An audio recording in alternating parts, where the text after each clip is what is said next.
ஓம் சாந்தி. 23/8/2024 காலை முரளி. ஓம் சாந்தி. பாப்தாதா மதுபன். சிவத்தந்தையே பிரம்மா தந்தையோட உடலில் அவதரிச்சு நமக்காக ஆசிரியராகி பாடம் எடுக்க வந்திருக்கிறாரு. நம்மளாம் இறை மாணவர்கள் மிக கவனமாக பாபாவுடைய முரளியை ஆத்மா அபிமானி நிலையிலிருந்து கேட்கலாம். பாபா சொல்கிறாங்க, இனிமையான குழந்தைகளே, துக்கத்தை போக்கி சுகம் அளிப்பவராகிய பாபாவை நினைவு செய்வீர்களானால் உங்களுடைய அனைத்து துக்கங்களும் விலகி போய்விடும். பாபா சொல்றாரு, இப்ப வந்திருக்கிறதே நம்ம துக்கத்தெல்லாம் போக்குறதுக்கு தான் அவர் வந்திருக்கிறாரு. சுகம் அளிக்கக்கூடிய வள்ளல் வந்திருக்கிறாரு. அவரை நீங்க நினைவு செஞ்சாலே போதும். ஆத்மான்னு புரிஞ்சுக்கிட்டு பரமாத்மா தந்தைய மனசார நினைவு பண்ணாலே உங்க எல்லா துக்கமும் விலகி போயிடும்னு சொல்றாரு. அந்துமதி சோகதி, அப்ப கடைசி மனநிலை என்னவோ அது மாதிரி பிறவி கிடைக்கும்னு சொல்றாரு. பாபா நினைவுலேயே கடைசியில் நம்ம சரீரம் விடும்போது யார் பாபா நினைவில் சரீரம் விடுறாங்களோ அவங்க நாராயணன் ஆயிடுவாங்க. அப்படியே அந்த பயிற்சி பண்ணி பண்ணி நம்ம அந்த உடலை விடும்போது அடுத்த பிறவியில் சொர்க்கத்தில் நாராயணனா ஆயிடலாம்னு சொல்றாரு. கேள்வி: பாபா குழந்தைகளாகிய நீங்கள் நடமாடும் போது சுற்றும் போதும் நினைவில் இருப்பதற்கான கட்டளை ஏன் கொடுத்துள்ளார்? இப்போ பாபா நமக்கு நடமாடும் போதும் சரி சுற்றும் போதும் சரி நினைவிலே இருங்க குழந்தைகளேன்னு ஏன் சொல்லியிருக்கிறாரு? பதில் என்னன்னா, ஃபர்ஸ்ட் ஏனென்றால் நினைவின் மூலம்தான் பிறவிகளின் பாவங்கள் சுமை இறங்கும். முதல் பாயிண்ட்டு, பாபா நினச்சாதான் தலை மேலே இருக்கிற பாவ சுமை இறங்கும். ஏன்னா பிறவியாக நம்ம பாவம் பண்ணியிருக்கோம். நம்ம எண்ணம் சொல் செயலால் மற்றவங்க துக்கம் கொடுத்துருப்போம், இல்லை ஏதாவது பிராணிகளை வதைச்சிருப்போம், என்னென்ன செஞ்சோமோ தெரியாது. நம்ம மற்றவங்களுக்கு அது கஷ்டம்னு தெரியாமல் கூட நம்ம ஏதாவது அவங்களுக்கு துக்கம் கொடுத்துருப்போம் இல்லையா? இப்போ சிலர் நம்மளை வார்த்தைகளால் பேசுகிறாங்க, அது நமக்கு துக்கம் ஏற்படுது. அது மாதிரி நம்ம பேசுகிற வார்த்தைகள் மற்றவங்களுக்கு துக்கத்தை கூட ஏற்படுத்தியிருக்கலாம். அது மாதிரி தெரியாமல் கூட பண்ணியிருக்கலாம். அதனால் பாபா சொல்கிறாரு, பிறவியாக நம்ம செஞ்ச பாவங்க சும்மா தலைமையில் இருக்குது. அதெல்லாம் குறைக்கணும்னா நீங்கள் என்னை நினைக்கணும்னு சொல்கிறாரு. இரண்டாவது பாயிண்ட்டு, நினைவின் மூலம்தான் ஆத்மா சதோ பிரதானமாகும். நம்ம பாபா நினைக்க தான் ஆத்மா தூய்மையாகும்னு சொல்கிறாரு. தூய்மையானதான் சொர்க்கத்துக்கு போக முடியும். மூன்றாவது பாயிண்ட், இப்போதிருந்தே நினைவில் இருப்பதற்கான பயிற்சி இருக்குமானால் கடைசி நேரத்தில் ஒரு பாபாவின் நினைவில் இருக்க முடியும். பாபா சொல்கிறார், பயிற்சி பண்ணுங்க. எதுனாலும் பயிற்சி இருந்தால் தான் அதை நம்மளால் நல்லா செய்ய முடியும். இப்போ ஒரு தோசை சுடணுன்னா கூட அதை செஞ்சு செஞ்சு பழக்கம் இருக்கிறவங்க தான் நல்லா சுடுவாங்க. தெரியாதவங்க அதை போய் என்ன பண்ணுவாங்க, ஒன்றுமே தெரியாது இல்லையா? திடீர்னு போய் தோசை சுட சொன்னால் சரியாக சுட தெரியாது. எதாக இருந்தாலும் அப்படிதான், பயிற்சி இருந்தால் தான். ப்ராக்டிஸ் மேக்ஸ் பர்ஃபெக்ட்னு சொல்லுவாங்க. அதனால் நான் கடைசி நேரத்தில் பாபாவை நினச்சிக்கிறேன், கடைசியில் எனக்கு பாபா நினைக்கு வந்துடும்னா கண்டிப்பாக முடியாதுன்னு பாபா சொல்கிறார். ஏன்னா இப்போலேருந்தே நீங்கள் பயிற்சி செய்யணும். இப்போலேருந்தே உக்காந்தா நின்னா சாப்பிட்டா தூங்கினா குளிச்சா, அன்னைக்கு கூட சொன்னார்ல, குளிக்கும் போது சும்மா தானே புத்தி சும்மா தானே இருக்குது, நினச்சா என்னன்னு கேட்டார்ல. அப்போ நினைவில் இருப்பதற்கான பயிற்சி இப்போலேருந்தே பண்ணாதான் கடைசி நேரத்தில் எப்போ கடைசி நேரம் வரும்னே தெரியாது. அப்போ எப்போ வேணாலும் வரலாம். அப்போ அந்த நேரத்தில் ஒரு பாபாவோட நினைவு இருக்க முடியும்னு சொல்கிறாரு. கடைசி காலத்தை பற்றி தான் பாடல் கூட இருக்குது இல்லையா? கடைசி காலத்தில் பெண்ணை நினைத்தாள்னு ஒரு பாடல் இருக்குது.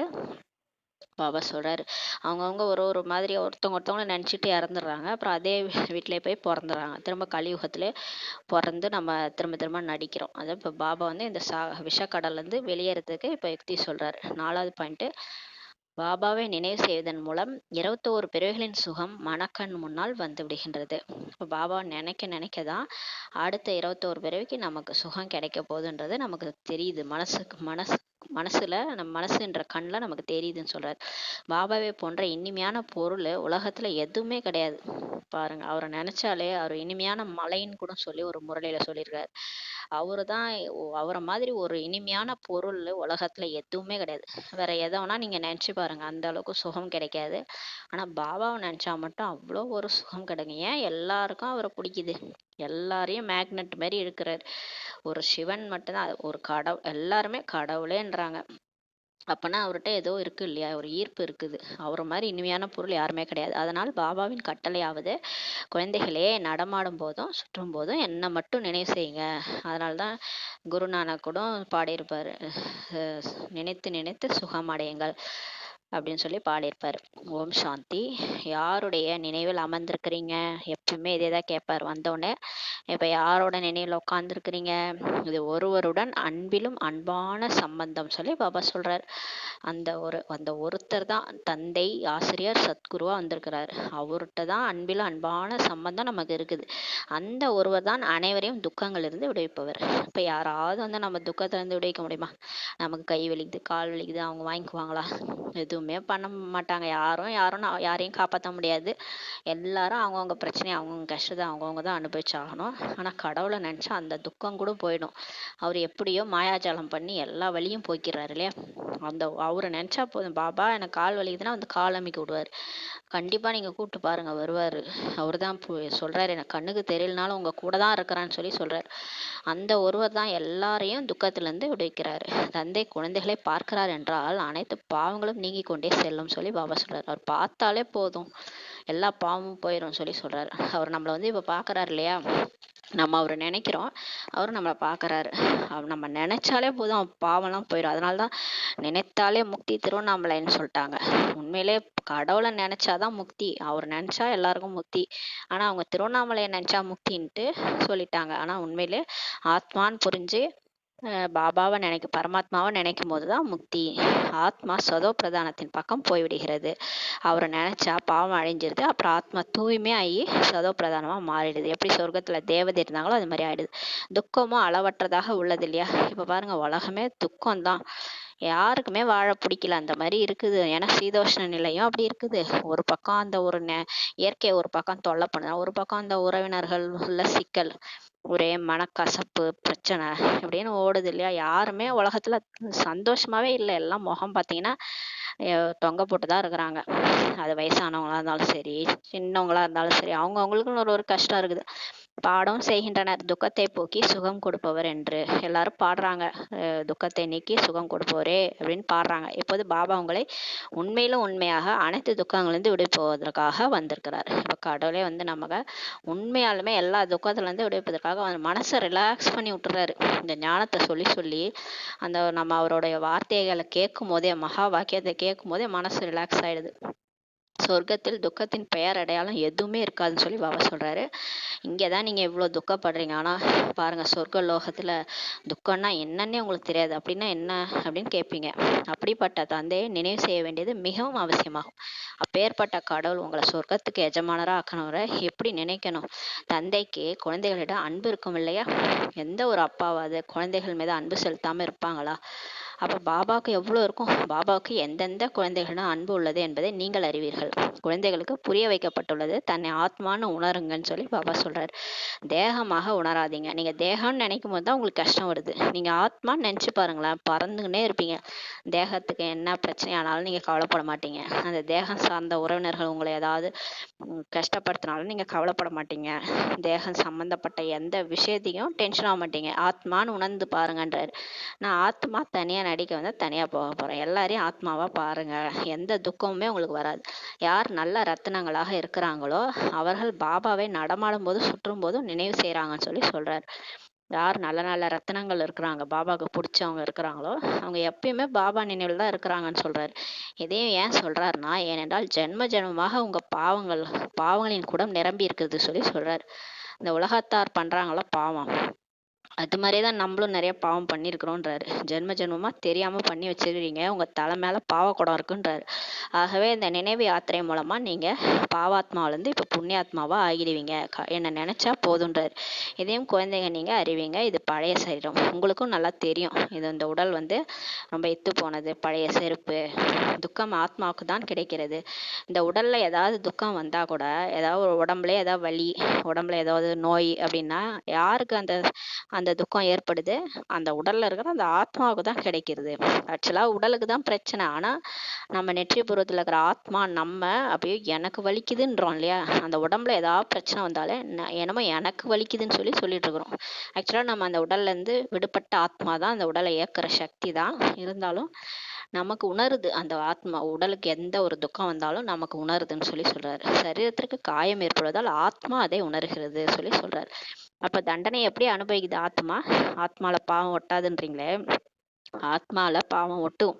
நீங்கள் அடுத்த சரீரம் எடுக்கும்போது அந்த பாவத்துக்கான தண்டனை அனுபவிக்கிறீங்க. அது ஆத்மா தான் அனுபவிக்குது. சரீரத்தில் இருந்து ஆத்மா அந்த கொடூரத்தை அனுபவிக்குதுன்னு சொல்கிறாரு. அப்போ சரீரத்தில் எந்த காயம் இப்போ ஏற்பட்டுச்சுன்னா ஆத்மா அதை உணருதுன்னு சொல்லி சொல்கிறாரு. ஆத்மா சொல்கிறது நான் நோயாளியாக துக்கத்தில் இருக்கிறேன்னு சொல்லி சொல்லுது. உண்மையாக யார் சொல்கிறது? சரீரம் சொல்லலை. அந்த சரீரத்தினுடைய வாய் மூலமாக யார் சொல்கிறதுனா ஆத்மா தான் சொல்லுது. நான் நோயாளியாக இருக்கிறேன், ரொம்ப துக்கமாக இருக்கிறேன்ட்டு யார் சொல்கிறது? அந்த ஆத்மா தான் சொல்லுதுன்றாரு. இதுவோ துக்க உலகம். இப்போ இது எல்லாமே உலகமே துக்கம்தான். மனிதர்கள் எல்லாமே எப்படி நடைப்பணம் மாதிரி வாழ்ந்துட்டு இருக்கிறாங்க. எங்கே நீங்கள் சென்றாலும் துக்கத்தின் மேல் துக்கம்தான். நீங்கள் எங்கே வேணாலும் போங்க, ஆனால் எல்லாரும் துக்கமாக தான் இருக்கிறாங்க. ஆனால் சுகதாமத்தில் துக்கமே இருக்காது. சொர்க்கத்தில் துக்கம் என்ற பெயர் அடையாளமே இருக்காது. துக்கத்தின் பெயர் எடுத்தாலே நீங்கள் துக்க உலகில் இருக்கிறீர்கள் என்றாகிறது சொல்லி சொல்கிறாரு. சுகதாமத்தில் கொஞ்சம் கூட துக்கமே இருக்காது. சொர்க்கத்தில் காலமும் இன்னும் கொஞ்சம் தான் இருக்கிறது சொல்லி சொல்கிறார். இன்னும் கொஞ்ச நாள் தான் இருக்குது சொர்க்கம் வர்றதுக்கு. முதல் பாபாவை நினைவு செய்வதற்கான முழு முயற்சி செய்யணும். சொர்க்கம் வர்றது ஒன்றும் பெரிய விஷயம் இல்லை, வந்துடும், நம்ம போயிடலாம். ஆனால் என்ன பதவி அடைவோம்? இங்கே நம்ம முயற்சி பண்ணணும் இல்லையா? நல்லா முயற்சி பண்ணி பாபாவை நினச்சாதான் நல்ல பதவி அடைய முடியும். அதனால் இப்போ முழு முயற்சி செய்யுங்கன்றாரு. எவ்வளவு நினைவு கொண்டே இருக்கிறீங்களோ பாபாவை அவ்வளவு தூய்மையாகிட்டே போவீங்கன்றாரு. புருஷார்த்தம் செய்து மனநிலையை அந்த மாதிரி சேமித்து கொள்ள வேண்டும். உங்களுக்கு கடைசியில் ஒரு பாபாவை தவிர வேறு எதுவுமே நினைவு வரக்கூடாது. நல்லா முயற்சி பண்ணி பாபா பாபா பாபான்னு இருந்துட்டிங்கன்னா கடைசியில் உங்களுக்கு மரணம் வரும்போது பாபா நினைவு தவிர வேறு எதுவுமே உங்களுக்கு வரக்கூடாது. இந்த உடலை விட்டு போகும்போது அந்த மாதிரி பாபாவை பக்காவாக பிடிச்சி வச்சுக்கோங்கன்றாரு. அந்த மாதிரி அவரை நினைவு பண்ணுங்க. ஒரு பாடல் கூட இருக்கு இல்லையா, கடைசி காலத்தில் யார் பெண்ணை நினைக்கிறாங்களோ பெண்ணை நினைக்கிறாங்களோன்னு ஒரு பாடல் இருக்கலாம். யாராவது மனைவியை கூட நினைக்கக்கூடாதுன்னுவாங்க. அடுத்த பிறவி இப்படி பிறந்துருவாங்க, தாசியாக பிறந்துருவாங்க, ஏதோ சொல்லுவாங்க. அந்த சாஸ்திரத்தில் எழுதியிருக்குது. அது பெண்ணை நினைக்கக்கூடாது. அது எந்த ஒரு தேகதாரையும் நினைக்கக்கூடாது. நினச்சா அந்த வீட்டிலே போய் பிறந்துருவாங்க, இல்லைன்னா அந்த தண்டனை கிடைக்கும். அந்த மாதிரி இது கடைசி காலம் இல்லையான்னு சொல்லி பாபா சொல்கிறார். பழைய உலகமாகிய துக்கதாமத்தின் கடைசி நேரம் இதுன்னு சொல்லி சொல்கிறார். இப்போது நீங்கள் சுகதாமம் செல்வதற்காக முயற்சி செய்கிறீங்க, சொர்க்கத்துக்கு போகிறதுக்காக முயற்சி செய்கிறாங்க, எல்லாரும் செய்கிறீங்க. நீங்கள் சூத்திரரிலிருந்து பிராமணராக இப்போ ஆயிருக்கிறீங்கன்னு சொல்லி பாபா சொல்கிறாரு. இதுவோ நினைவிருக்க வேண்டும் இல்லையா? உங்களுக்கு இது ஞாபகம் இருக்கணும் இல்லையா? நம்ம இப்போ பிகே ஆயிட்டோம், பாபா நம்மளா தேர்ந்தெடுத்துருக்கிறாருன்ட்டு. சூத்திரர்களுக்கு உள்ளது துக்கமாகும். சூத்திரர்களுக்கு ஒரே துக்கமே துக்கம்தான் இல்லையா? இப்போ கலியுகம் யார் தான் நிம்மதியாக இருக்கிறாங்க? எல்லாரும் துக்கத்தில் தான் இருக்கிறாங்க. ஆனால் துக்கம் இருக்கிற மாதிரி காமிச்சிக்க மாட்டுறாங்க, அவ்வளோதான். மற்றபடி எல்லாருக்கும் துக்கம்தான். நம் துக்கத்திலேருந்து விடுபட்டு இப்போது சிகரத்தின் மீது ஏறி கொண்டிருக்கிறோம் சொல்லி பாபா சொல்கிறார். ஆனால் நம்மளை பாருங்கள், பாபா விஷக்கடல்லேருந்து கையை பிடிச்சி இழுத்து நம்மளை கப்பலில் உட்கார வச்சுட்டாரு. அவரே ஓட்டுறாரு அந்த கப்பலை. இப்போ மலை உச்சிக்கு நம்மளை கூட்டுன்னு போகிறாரு. அதனால் ஒரு பாபாவை மட்டும் நினைவு செய்ய வேண்டும். இப்போ நம்ம பாபா நினச்சா போதும். மிக மிக அன்பான பாபா நம்மளை விட்டுருவாரா? வேற யாராவது மனுஷங்களை நம்பி நீங்கள் போனால் கூட கையை விட்டுருவாங்க, அப்படியே நான் தத்தளிக்க விட்டுட்டு போயிடுவாங்க. ஆனால் பாபா அது மாதிரி விடுவாரா? அன்பே சிவம், அவர் என்னைக்காவது விடுவாரா? மிக மிக அன்பான பாபா, அவரை விடவும் இனிமையான பாபா எங்கேயாவது கிடைப்பாங்களா? இனிமையான பொருள் ஏதாவது இருக்குதான்னு நான் சொல்லி பாபா கேட்குறாரு. ஆத்மா அந்த பரம்பிதா பரமாத்மா தான் நினைவு செய்கிறது இல்லையா? கடவுளை தான் நினைக்குது. எல்லா ஆத்மாவும் கஷ்ட காலத்தில் கடவுளேன்னு மேலே கையை தான் கூப்பிட்றாங்க. அப்போ ஆத்மா தான் கூப்பிடுது இல்லையா? பரமாத்மாவை, அப்பாவை கூப்பிடுது. ஆத்மாக்கள் அனைவருக்குமே தந்தை. அவரை காட்டிலும் இனிமையான பொருள் உலகில் வேற எதுவுமே இருக்க முடியாதுன்னு சொல்லி திரும்ப திரும்ப சொல்றாரு. என்னை விட இனிமையான பொருள் யாராவது இருக்கிறாங்களா சொல்லி பாபா கேட்குறாரு. இவ்வளவு ஏராளமான குழந்தைகள் இருக்கிறாங்க கடவுளுக்கு. இந்த பிரம்மா பாபா சொல்றாரு, இவ்வளோ பேர் இருக்கிறாங்க, குழந்தைகள் கடவுளுக்கு இருக்கிறாங்க. இவர்களில் எத்தனை பேருக்கு நினைவு வந்திருக்கும்? இந்த 800 கோடி பேர் இருக்கிறாங்க இந்த சிருஷ்டியில, எத்தனை பேருக்கு நினைவு வந்திருக்கும் ஒரு வினாடியில்? நல்லதுன்னு சொல்லி சொல்றாரு. ஒரு வினாடியில பாபா ஞானம் கிடைக்குது எல்லாருக்கும். நல்லது. முழு சிருஷ்டியின் சக்கரம் எப்படி சுற்றுது? அதுவும் குழந்தைகள் உங்களுடைய புத்தியில் தான் அர்த்தத்துடன் உள்ளது. இப்போ முழு சிருஷ்டி 5000 வருஷத்தினுடைய சக்கரம் எப்படி சுத்துதுன்றது உங்களுக்கு தான் தெரியும். எப்படி யாராவது டிராமா பார்த்துட்டு வராங்க இல்லையா? டிராமா நினைவிருக்குதான்ட்டு யார்ட்டையாவது கேட்டா ஆம் என்று சொன்னதுமே முழுமே புத்தியில் வந்து விடுகின்றது, ஆரம்பத்துலேருந்து கடைசி வரை. இப்போ யாராவது சினிமா பார்த்துட்டு வராங்க, அந்த சினிமா படம் பேர் சொன்னோன்னா உடனே அந்த படத்தோட கதையே ஒப்பிச்சிருவாங்க நம்மள்ட்ட இல்லையா? ஆரம்பத்துலேருந்து கடைசி வரைக்கும் ஒப்பிப்பாங்க. இந்த ஹீரோ வந்தார், ஹீரோயின் வந்தார், எல்லாம் சொல்லுவாங்க இல்லையா? ஆரம்பத்துலேருந்து கடைசி வரைக்கும். மற்றபடி அதை வர்ணனை செய்து சொல்வதற்கே நேரம் பிடிக்கும். ஆனாலும் அந்த கதையை ஃபுல்லாக சொன்னாங்கன்னா நமக்கு கேட்க தான் டைம் இருக்காது. ஏன்னா அவ்வளோ பெரிய சினிமா, 3 மணி நேரம் சினிமாவை வாயால் சொல்கிறதுக்கு டைம் பிடிக்குன்றாரு பாபா. எல்லையற்ற பாபா பாபா இப்போ வந்திருக்கிறாரு, அவரை நினைவு செய்தாலே உங்களுக்கு 21 பிறவிக்கு சுகம் மனக்கண் முன்னாடி வந்துரும்னு சொல்லி பாபா சொல்றாரு. அவரை நினைக்க நினைக்க ஆட்டோமேட்டிக்கா போன கல்பத்துல நீங்க வாழ்ந்த ஞாபகம்லாம் வரும். அடுத்து 21 பிறவிக்கு சொர்க்கத்தினுடைய ஆஸ்தி உங்களுக்கு மனக்கண்ணாடி முன்னாடி வரும்ன்றாரு. நீங்க என்னவா ஆக போறீங்கன்னு உங்களுக்கு எல்லாம் காட்சி கிடைக்குன்றாரு. அதான் அவரை நினைக்கணும்.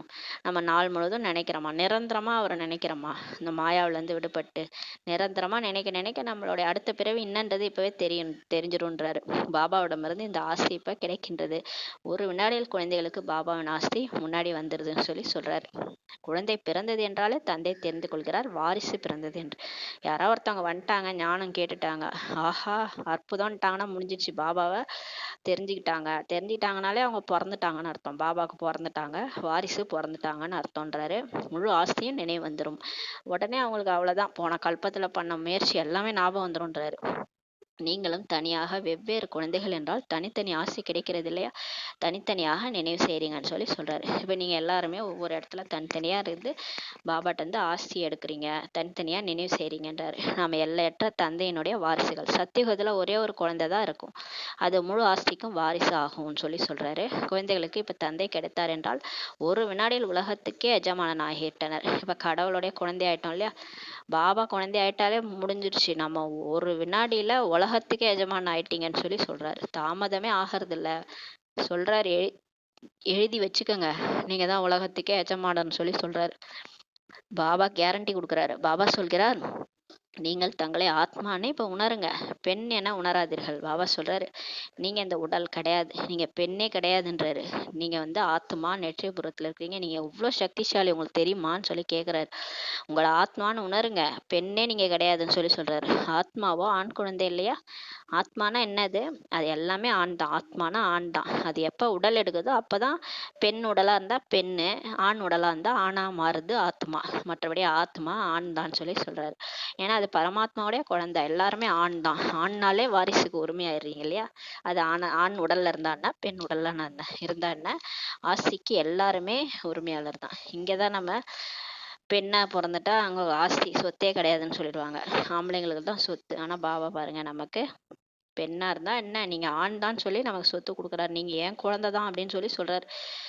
பாபா சொல்கிறார், எனக்கு எல்லா குழந்தைகளும் நினைவில் வருகிறார்கள். எல்லா குழந்தையும் பாபாவை நினைக்கிறாராம். ஆத்மாக்கள் அனைவரும் சகோதர சகோதரர்கள். வருகின்ற அனைத்து தர்மங்களையும் சேர்ந்தவர்களும் சொல்கிறாங்க, அனைத்து தர்மத்தினரும் சகோதர சகோதரர்கள்னு சொல்லி சொல்றாங்க. ஆத்மாக்கள் எல்லாருமே உலகத்துல இருக்கிறாங்களோ, எல்லாம் ஆண் பெண் உடல்ல இருந்தாலும் எல்லாருமே சகோதர சகோதரர்கள் தான், பிரதர்ஸ் தான். யூனிவர்சல் பிரதர்ஹுட்னு சொல்றாங்க இல்லையா, எல்லா தர்மத்துல இருக்கிறவங்க கூட நமக்கு சகோதர சகோதரர்கள் தான். ஆனா எப்படின்னு அவங்க புரிஞ்சுக்கிறது இல்லை. ஆனா வெறுமனே சொல்றாங்க.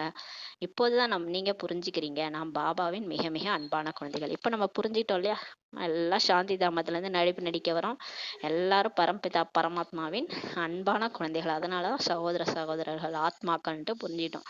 பாபாவோட முழுமையான எல்லையற்ற ஆசை நிச்சயமாக இப்ப கிடைக்கும். எப்படி பெறுவீங்க, அதுவும் குழந்தைகளாகிய உங்களுக்கு ஒரு வினாடியில் நினைவுக்கு வந்து விடுகிறது சொல்லி பாபா சொல்றாரு. நாம் சதோ பிரதானமாக இருந்தோம், பிறகு இப்போ தமோ பிரதானமாக ஆனோம், இப்போது மீண்டும் சதோ பிரதானமாக வேண்டும், அவ்வளவுதான், ஆசி கிடைச்சிரும்ன்றாரு. நீங்கள் அறிவீர்கள், பாபாவிடமிருந்து நமக்கு சொர்க்கத்தின் சுகத்தினுடைய ஆசி இப்ப கிடைக்குது. பாபா சொல்கிறார், தன்னை ஆத்மானு உணருங்கள் குழந்தைகளே, ஆத்மானு உணருங்க. தேகமும் அழியக்கூடியது. நீங்க தான் பாக்குறீங்கல்ல, எவ்வளவு பேர் இறந்துட்டாங்க, தேகத்தை கொண்டு போய் எரிச்சிட்டாங்க, உயிர் போயிடுச்சு இல்லையா, ஆத்மா போயிடுச்சு. ஆனா தேகம் அழிஞ்சு போச்சு இல்லையா, ஆத்மா உயிரோட தான் இருக்கு, அது எங்கேயோ போயிட்டு பிறவி எடுக்குது. நீங்க ஏன் இப்ப உங்களை ஆத்மான்னு புரிஞ்சுக்கங்க, நீங்க இந்த தேகமே கிடையாதுன்னு சொல்லி சொல்லி திரும்ப திரும்ப சொல்றாரு. இந்த ஆத்மா பாடத்துல பக்காவாகணும், அப்பதான் நம்ம மற்ற வேலைகளை, பாபா சொல்ற வேலைகளை செய்ய முடியும். ஆத்மா தான் சரீரத்தை விட்டு சென்று விடுகிறது. ஒரு ஆத்மா அந்த நடிப்பை நடிக்குது அந்த சரீரத்துல, அப்புறம் அந்த டைம் முடியும் போது அந்த பார்ட் முடிஞ்ச உடனே அந்த சரீரத்தை விட்டு போயிடுது. பிறகு வேறொரு புதிய சரீரத்தை கர்ப்பத்தில் பெறுகிறது சொல்லி சொல்றாரு. திரும்ப அது எங்க அதுக்கு கணக்கு வழக்கு இருக்குதோ அந்த இடத்துல போய் பிறக்குது, அங்க ஒரு அம்மா வயித்துல போய் பிறந்து அதோட பார்ட்டை நடிக்குது, அவ்வளவுதான். இதை போய் ஏதோ கதை சொல்லிட்டு இருக்கிறாங்க. சரீரம் தயாரானவுடன் ஆத்மா அதில் பிரவேசமாகிறது. எப்ப சரீரம் உடனே எல்லாம் விட மாட்டாங்க, அவங்களுக்கு அடுத்த சரீரம் தயாரானாதான் ஆத்மா உயிரை விடும், அதுக்கு முன்னாடி எல்லாம் போக மாட்டாங்க. அவங்களுக்குன்னு எப்ப டைம் வருதோ அவங்க சரீரத்தை விடுவாங்க. அவங்களுக்கு வேற சரீரம் தயாராக இருக்கும். எங்கேயோ ஒரு அம்மா உடல்ல ஒரு 4 மாசம் அந்த கர்ப்பம் இருக்கும். அதுல போய் அந்த ஆத்மா பிரவேசமாகிறது. ஆனால் அதுவோ ராவணன் வசமாக இருக்குது இல்லையா? ஆத்மா காமம், கோபம், பற்று, ஆசை, அகங்காரத்துக்கு வசமாகி இருக்கிற ஆத்மா என்ன பண்ணும்? கலியுகத்திலே தான் வந்து பிறக்கும்ன்றாரு. ராவணன் வசமாக இருக்கிற காரணத்தினால விகாரங்களின் வசமாகி சிறைக்குள்ள செல்கிறது. அதனால பாபா தண்டனை கொடுக்குறாரு. நீ இது வரைக்கும் என்ன நினைக்கல, நீ விகாரங்கள் வசமா இருந்ததுனால இதே விகாரி உலகத்துல ஒரு அம்மா வயித்துல போய் பிறந்துக்கோ, கர்ப்ப சிறைக்கு போன்ட்டு அமுச்சு விட்டுறாரு. அப்ப அங்க விகாரங்களுக்கு வசமாகி அந்த கர்ப்ப சிறையில போய் 10 மாசம் மாட்டிக்குது ஆத்மா. அங்க ஒரு ராவணனே இருக்கிறது இல்லைன்னு சொல்லி பாபா சொல்றாரு. ஆனா சொர்க்கத்துல பாருங்க, இந்த 5 விகாரங்களே கிடையாது. அங்க துக்கத்தின் விஷயமே கிடையாது. வயசானவனே புரிஞ்சுக்குவாங்க, இப்போ நம்ம இந்த சரீரத்தை விட்டு நம்ம வேற ஒரு சரீரத்துக்கு போக போகிறோம்னு மட்டும் புரிஞ்சுக்குவாங்க. மற்றபடி அங்க துக்கமே கிடையாது. அழமாட்டாங்க, கர்ப்ப சிறைக்கு போய் மாட்டிக்க மாட்டாங்க. அங்கே பயத்தின் விஷயம் எதுவுமே இருக்காது. இங்க எவ்வளோ பயப்படுறாங்க. இங்க வந்து மரணம்னா பயப்படுறாங்க, யாரா கொலை பண்ணிடுவாங்களான்னு பயப்படுறாங்க, திருட்டு போயிடுமான்னு பயப்படுறாங்க. எல்லாம் இங்க இந்த கலிகாலம், இங்க எல்லா குற்றம் கிரைமும் நடக்குது இல்லையா? ஆனா அங்க எதுவுமே நடக்காது. அங்க ஆத்ம உணர்வுல இருப்பாங்க. அங்க தவறு செய்பவங்களே கிடையாது. ஏன்னா அங்க 5 விகாரம் கிடையாது. இங்க 5 விகாரம் இருக்கறனால தான் தவறு செய்றாங்க. ஆசை, பேராசை காரணமாக திருடுறது, கோபப்படுறதுனால கொலை பண்றது, காம வயப்படுறதுனால கற்பழிக்கிறது, இதெல்லாம் அந்த 5 விகாரத்தினால வர்றதுதான். அது தெரியல உங்களுக்கு இல்லையா? அகங்காரம் காரணமால ஒருத்தவங்க மற்றவங்கள கொலை பண்ணிடுறது, இதெல்லாம் கூட நடக்குது. எல்லாமே நடக்கிறதுக்கு காரணமே இந்த 5 விகாரம் தான். அங்கே வந்து சொர்க்கத்துல பயமற்றவர்களாக இருப்பார்கள் சொல்லி பாபா சொல்றாரு. சொர்க்கத்துல யாருமே பயப்பட மாட்டாங்க. 12 மணி கூட எழுந்துச்சு அப்படியே நகையெல்லாம் போட்டு நடந்து போலாம். யாரும் திருட மாட்டாங்க. தங்க மாளிகையெல்லாம் கொட்டி கிடக்கும். அங்க தங்க வைரங்கள்லாம் ரோட்லயே கொட்டி கிடக்கும். அதை எடுத்துட்டு போய் திருடிட்டுலாம் யாரும் போக மாட்டாங்க. ஏன் யாரும் பயப்படவும் மாட்டாங்கன்னு சொல்றாரு. ஏன்னா அங்க எல்லாமே எல்லாருக்கும் இருக்கும், கொட்டி கிடக்கும்ன்றாரு. அப்புறம் அதை போய் யார் எடுக்க போறாங்க? இங்க மண்ணு மாதிரி அங்க தங்கம் கொட்டி கிடக்கும். பாபா குழந்தைகளாகி உங்களை அளவற்ற சுகத்திற்கு இப்ப கொண்டுட்டு போறாரு. சத்தியுகத்துல அளவற்ற சுகம் இருக்கும்.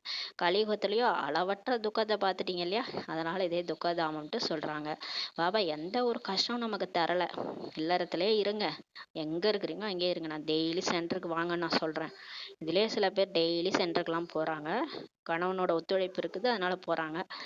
சிலரால போக முடியல. பாபா சொல்றாரு, இல்லறத்துல இருங்க, குழந்தைகளை கூட பராமரியுங்கள் சொல்லி பாபா சொல்றாரு. பாபா குழந்தைகளாகி உங்களை அளவற்ற சுகத்திற்கு இப்ப கொண்டுட்டு போறாரு. சத்தியுகத்துல அளவற்ற சுகம் இருக்கு, கலியுகத்துல அளவற்ற துக்கம் இருக்குது. அதனாலதான் இந்த துக்கதாமம்ட்டு சொல்றாங்க. பாபா எந்த கஷ்டமும் நமக்கு கொடுக்கறது இல்லை இல்லையா? இல்லறத்திலேயே இருங்க, எங்க இருக்கிறீங்களோ அங்கேயே இருங்க, குழந்தைகளை பராமரிங்கள். உங்க குழந்தைகளை கூட பாத்துக்கோங்க. வீட்டை விட்டுட்டுலாம் பாபா வர சொல்லலாம். அந்த மாதிரி வர சொன்னா அப்புறம் சன்னியாச மார்க்கம் ஆயிடும் இல்லையா? நம்ம வந்து எல்லைக்கு அப்பாற்பட்ட சன்னியாசம் தான் செய்யறோம் இல்லையா? வீட்டிலேயே இருக்கிறோம், பாபான்னு நினைக்கிறோம், அவ்வளவுதான். பாபாவை மட்டும் நினைவு செய்யுங்கள் தான் பாபா சொல்றாரு. எந்த கஷ்டமுமே சொல்றது இல்ல. பக்தியில பண்ற மாதிரி நீங்க வந்து அங்க வாங்க, இங்க வாங்க, மலை மேல ஏறுங்க, அடி முடி கட்டிக்கிட்டு வாங்கலாம் பாபா எதுவுமே சொல்றது இல்லையா? விரதம் இருங்க, நாள் ஃபுல்லா விரதம் இருங்க, தீ மிதிங்க, ஏதாவது சொல்றாரா? பாபா எதுவுமே சொல்லல. குழந்தைகளே எங்க இருந்தாலும் இருங்க, அன்பா என்ன நினைங்களேன், அப்பான்னு நினைங்களேன், அதானே சொல்றாரு. ஆத்மான்னு வந்து அவர் நினைச்சாலே போதும். ஆத்மால இருக்கிற பாவம் வந்து பஸ்மமாகி நம்ம தூய்மையானவளா ஆயிட்டு சொர்க்கத்துக்கு போயிட போறோம், அவ்வளவுதான். இது என்ன கஷ்டமா என்ன? குரு கோசாயி அனைவரையும் விட்டுடுங்கள். யாரோ குரு பின்னாடி எல்லாம் போனீங்க இல்லையா? எல்லாரையும் விட்டுடுங்க.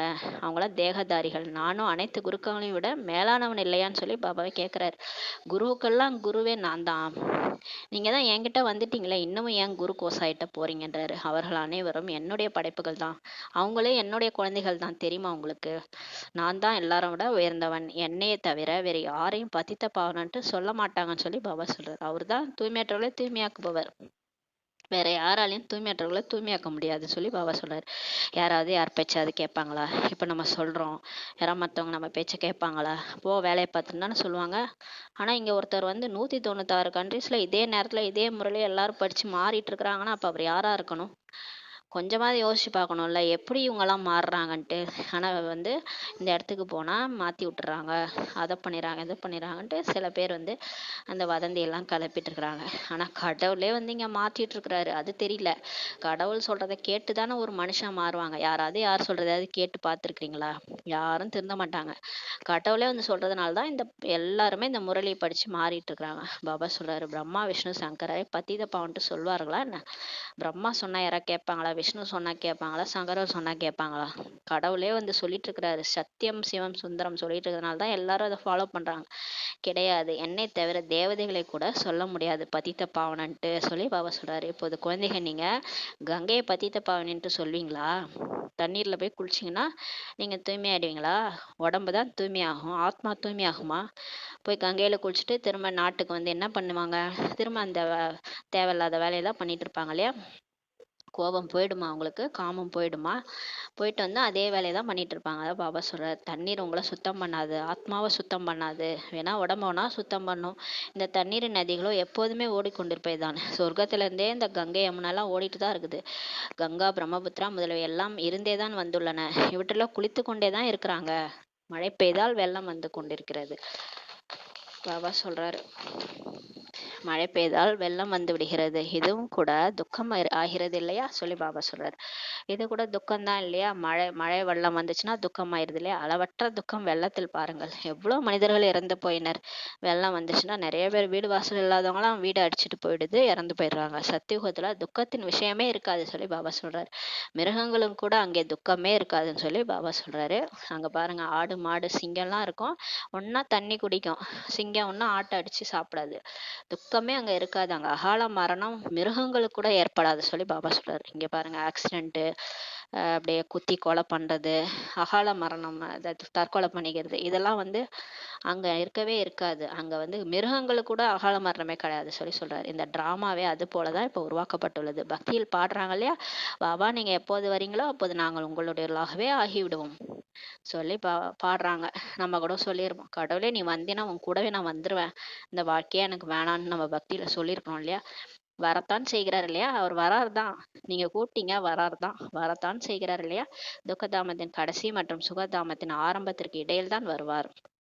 கலியுக கடைசியிலையும் சொர்க்கத்துக்கு ஆரம்பத்துக்கு நடுவுல தான் வராது. ஆனால் இது யாருக்குமே தெரியாது. யுகே யுகேன்னு பாடிட்டதுனால குழம்பி போயிட்டாங்க. யுகம் யுகம் வரேன் அப்படின்னு சொல்லிட்டாங்க இல்லையா? கிருஷ்ணர் வந்து கீதையில சொன்னதா சொல்லிட்டாங்க, யுகம் யுகம் நான் வரேன்ட்டு. அவர் கடைசியில, கல்பத்துக்கு கடைசியில தான் வராரு. கலியுக இறுதியில தான் வந்து மோசமா உலகம் ஆகும்போது தான் வராரு கடவுளே. சிருஷ்டியில் ஆயுள் எவ்வளவு இருக்கும் என்பது கூட யாருக்குமே தெரியாது. 5000 வருஷம் தான் சிருஷ்டியோட ஆயுள். அதுக்கு மேல அது ஆயுசு வந்து நீட்டிக்காதுன்றது யாருக்குமே தெரியாது. ஏன்னா இப்ப வந்து பூமி வந்து ஐசியூல இருக்குது, ரொம்ப மோச நிலையில இருக்குது. அது தெரியல யாருக்குன்றாரு. பாபா எவ்வளவு சுலபமாக இப்ப புரிய வைக்கிறாரு. சிருஷ்டி சக்கரத்தின் ஆயுள் 5000 ஆண்டுகள் என்பது இதற்கு முன்பு உங்களுக்கு தெரியுமா என்ன? சரி, நம்ம இங்க பிகே ஆகிறதுக்கு முன்னாடி எங்கெங்கயோ போயிருக்கிறோம் இல்லையா? ஆனா இந்த சிருஷ்டி சக்கரத்தோட ஞானம் யாராவது சொல்லியிருக்கிறாங்களா? அதோட ஆயுள் 5000 வருஷம்னு யாராவது சொல்லியிருக்காங்களா? இல்ல இல்லையா? உங்களுக்கு இதுக்கு முன்னாடி தெரியுமா என்ன? இந்த ஞானத்தை கேட்டுதான் நம்மளே இங்க வந்திருப்போம். இது என்ன புதுசா இருக்கு அப்படின்னு சொல்லிட்டு உள்ள வந்து, இது எங்கேயோ கேள்விப்பட்ட மாதிரி இருக்கு, போன கல்பத்துல நம்ம இங்கேதான் பாபாட்ட படிச்சோன்ட்டு அப்பதான் நம்ம இறைவனே அடைஞ்சோம் இல்லையா? இங்க வந்து இதுக்கு முன்னாடி நமக்கு இதெல்லாம் யாருமே சொல்லல. அவர்களோ லட்சக்கணக்கான வருடங்கள்ட்டு சொல்லிடுறாங்க இல்லையா? சாஸ்திரத்துல எழுதியிருக்கிறாங்க. லட்சக்கணக்கான வருடங்கள் வந்து ஒரு சத்தியுகம், திரேதாயுகம், அது ஒரு லட்சக்கணக்கான ஆண்டுகள்னு சொல்லிட்டாங்க. பாபா இப்போது வந்து புரிய வைத்துள்ளார், 1250 வருடங்கள் உள்ளதாக ஒவ்வொரு யுகமும் உள்ளது. பாபா சொல்றாரு, சத்தியுகம் 1250 வருடம், திரேதாயுகம் 1250, துவாபரேகம் 1250, கலியுகம் 1250, எல்லாமே சரி பாகம்னு சொல்றாரு. அதனால தான் ஸ்வஸ்திக் போடுறீங்க. ஸ்வஸ்திக் சிம்பல் ஹிந்து தர்மத்துல போடுறீங்க இல்லையா? ஸ்வஸ்திக் சிம்பல் எப்படி இருக்கும்? நாலும் சரி பாகம் தானே. அப்ப அந்த சத்தியுகம் திரேதாயுகனுடைய ஆயுட்காலமா அந்த வருடங்களும் சரிபாகம் தானே. ஏன் இப்படி லட்சக்கணக்கான ஆண்டுகள்னு சொல்லி அந்த சரிபாதி கூட இல்லாம பண்ணி வச்சிருக்கிறீங்க சாஸ்திரத்துலன்னு சொல்லி பாபா கேட்கிறாரு. இந்த 4 பாகங்கள் இருப்பதனால ஸ்வஸ்திகளை காமிச்சிருக்கிறாங்க, ஒரு சிறிதுமே வேறுபாடே இருப்பதில்லை சொல்லி சொல்றாரு. விவேகம் சொல்கிறது, மிக சரியான கணக்கு இருக்க வேண்டும். ஜெகநாத் பூரியில கூட, ஜெகநாத் பூரின்னு ஒரு ஊர் இருக்கும், அங்க வந்து சாதம் சமைச்சு வச்சா 4 பாகங்கள் தாமாகவே ஆகிடுதான். தாமாவே 4 பாகமா மாறிடுமா. அது வந்து ஒரு அற்புதமாங்க. அது போல யுக்தி உருவாக்கப்பட்டுள்ளதா. அங்கே அரிசி சாதம் அதிகம் சாப்பிட்றாங்க இல்லையா? ஜெகநாத் என்று சொன்னாலும் சரி, ஸ்ரீநாத் என்று சொன்னாலும் சரி, விஷயம் ஒன்றுதான் சொல்லி பாபா சொல்றாரு. இருவரையுமே கருப்பாக காட்டுகின்றாங்க. ஸ்ரீநாத் கோயில்ல நெய் களஞ்சியம் இருக்குதாம், அனைத்தும் நெய்யில் தான் பொரித்த நல்ல நல்ல உணவுப் பொருட்களை கிடைக்கின்றன. ஸ்ரீநாத் கோயில்ல நெய்யால செஞ்ச சாப்பாடு தான் இருக்கும். நெய்யால பொரித்த நல்ல நல்ல உணவு பிரசாதங்கள் அங்க கிடைக்குமா. வெளியில் கடைகள் கூட வைக்கப்படுகின்றன. எவ்வளவு பிரசாதம் வந்து ஸ்ரீநாத் கோயில்ல வச்சிருப்பாங்க. யாத்திரைகள் அனைவரும் கடைக்காரர்களிடம் சென்று வாங்குவாங்க.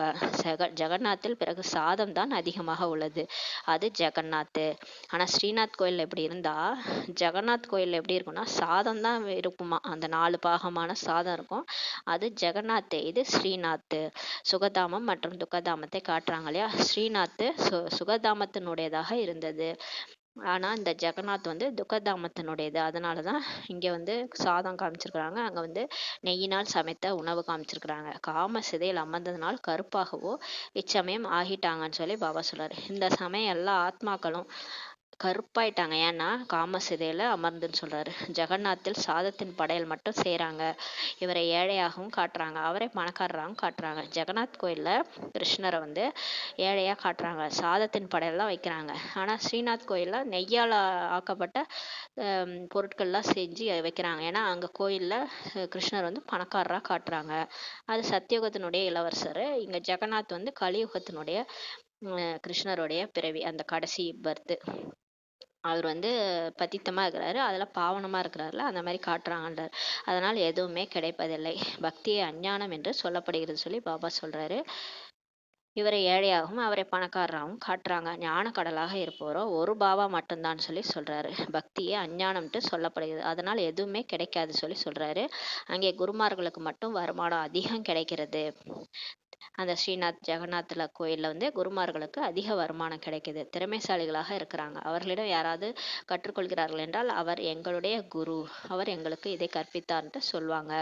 எதையாவது கற்றுக் கொடுப்பாங்க, இந்த ஸ்லோகன் எதையாவது எக்ஸ்பிளைன் பண்ணுவாங்க. அதனால அவங்க குருன்னு சொல்லிக்கிறாங்க. அவர்கள் அனைவரும் சரீரதாரிகள் தான், மறு ஜென்மம் எடுப்பவர்கள். பாபா சொல்றாரு, நீங்க குரு குருன்னு சொல்லிக்கிறீங்களே, அவங்கெல்லாம் வந்து சரீரதாரிகள் தான், தேகதாரிகள். அவங்களும் என்னுடைய குழந்தைகள் தான், என்னுடைய படைப்பு தான். அவங்களாம் மறுபிறவி எடுக்கிறவங்கன்னு சொல்லி பாபா சொல்றாரு. சிலர் அவங்க கடவுள்னு நினச்சிக்கிட்டு அவங்க சொல்றதெல்லாம் கேட்டுட்டு இருப்பாங்க. அதனால பாபா சொல்றாரு, இப்போது உங்களுடன் யார் இருக்கிறாங்க. விசித்திரமான பாபா, சரீரமற்றவர் வந்திருக்கிறாரு இல்லையா. உண்மையான கடவுளை நம்ம தேடிட்டு இருந்தோம், அவரே வந்துட்டார் இல்லையா. சத்தியம் சிவம் சுந்தரம். அவர் சரீரத்திலே வர்றது கிடையாது, பிறப்பிறப்புல வர்றது கிடையாது. அவர் சொல்கிறார், இது என்னுடைய சரீரம் அல்ல. அவர் சொல்றாரு, இந்த பிரம்மா பாபாவோட சரீரம் கூட என்னது கிடையாது, இவரது தான். இது உங்களுடைய இந்த பிரம்மா பாபாவுடைய தாதாவினுடைய சரீரம். அவர் முழு 84 பிறவி எடுத்திருக்கிறாரு. அவருடைய அநேக ஜென்மங்கள் கடைசியில நான் இவருக்குள்ள பிரவேசமாகிறேன். இதுதான் கீதையில நான் ஒரு வயோதிகர் உடல்ல வந்து பிரவேசமாகிறேன்ட்டு எழுதி இருக்குது. கிருஷ்ணருக்கு ஏற்கனவே உடல் இருக்கும்போது அவர் ஏன் வந்து வயோதிகர் உடல்ல பிரவேசமாகணும்? ஏன் அந்த மாதிரி கீதையில எழுதி இருக்கணும்? இதெல்லாம் நம்ம கேட்கவே இல்லை பாருங்க, அப்படியே கீதை படிச்சுட்டு வந்துட்டோம். பாபா சொல்றாரு, நான் இவருடைய கடைசி ஜென்மத்தை, அநேக ஜென்மன் கடைசியில வந்து நான் பிரவேசமாகிறேன், உங்களுக்கு சுகதாமத்திற்கு வழி சொல்வதற்காக, அழைத்து செல்வதற்காக நான் வந்திருக்கிறேன்றார். இவரை பசுவின் வாய் என சொல்லிவிடுகின்றனர். கவுமுக்குன்னு ஒரு இடம் இருக்குது, அங்க பசு வாயில இருந்து தண்ணி வர மாதிரி காமிச்சிருப்பாங்க. அது இவரை தான் காமிச்சிருக்கிறாங்க. கவுமுகத்திற்கு எவ்வளவு தூரத்துல இருந்தெல்லாம் வராங்க இல்லையா. இங்கேயும் கவுமுக்கு இருக்கிறது சொல்லி சொல்றாரு. மதுபன்ல கூட கவுமுக்கு இருக்குது. மலையிலிருந்து தண்ணீரோ நிச்சயமாக வரும். அந்த பசு மாதிரி ஒண்ணு உருவாக்கியிருப்பாங்க, அது வாயிலிருந்து அந்த மலையிலிருந்து வர தண்ணீர், சுனை தண்ணீர் வரும், நிச்சயமாக வரும் சொல்றாரு. கிணறுகளுக்கும் தண்ணீர் தினந்தோறும் மலையிலிருந்து வருகின்றது, அது ஒருபோதுமே நிற்பதில்லை. இப்போ மலையிலேருந்து சில சொன தண்ணீர்லாம் வரும், அது நிற்கவே நிற்காது, அது மாட்டு ஊத்து போயிட்டே இருக்கும். அதை பாபா சொல்றாரு. எங்கிருந்தாவது கால்வாய் வெளிப்பட்டால் அதை கங்கை நீர்ன்று சொல்லிடுறாங்க, அங்கே போய் குளிக்கிறாங்கன்னு சொல்லி பாபா சொல்றாரு. கங்கை நீர் என்று புரிந்து குளிக்கின்றனர், ஆனால் பதித்திலிருந்து பாவனமாக இந்த கங்கை நீரினால் ஆக மாட்டார்கள் சொல்லி பாபா சொல்றாரு. கங்கையில குளிச்சா தூய்மையாலாம் ஆக மாட்டாங்கன்னு சொல்லி சொல்றாரு. ஏன்னா உடம்பு தான் தூய்மையாகும், ஆத்மா இது வரைக்கும் யார் தான் திருந்தினாங்க சொல்லுங்க, யார் முக்தி அடைஞ்சாங்க? ஒருத்தரும் மேல வரலையே. எல்லாம் இங்கே தான், பாப்புலேஷன் தான் அதிகமாயிட்டு இருக்குது, பாவம் மேல பாவம் செஞ்சுக்கிட்டு இங்கே தான் நடிச்சிட்டு இருக்கிறாங்கன்றாரு. பாபா சொல்கிறார், பத்தித்த பாவனம் நான் மட்டுமே. ஹே ஆத்மாக்களே, என்னை மட்டுமே நினைவு செய்யுங்க, என்னை நினைச்சாலே உங்க பாவம் போயிடும், என்கிட்ட வந்துருவீங்கன்னு சொல்றாரு. தேகத்தின் கூட தேகத்தின் அனைத்து சம்பந்தங்களையும் விட்டு தன்னை ஆத்மான்னு வந்து என்னை நினைவு செய்யுங்கள் சொல்லி பாபா சொல்றாரு. பாருங்க, இங்க பாபா சொல்றாருல, இந்த கீதை, இதேதான் கீதையில எழுதியிருக்குது. சர்வ தர்மான அப்படின்ட்டு ஒரு வார்த்தை வரும், ஒரு ஸ்லோகன் வரும்.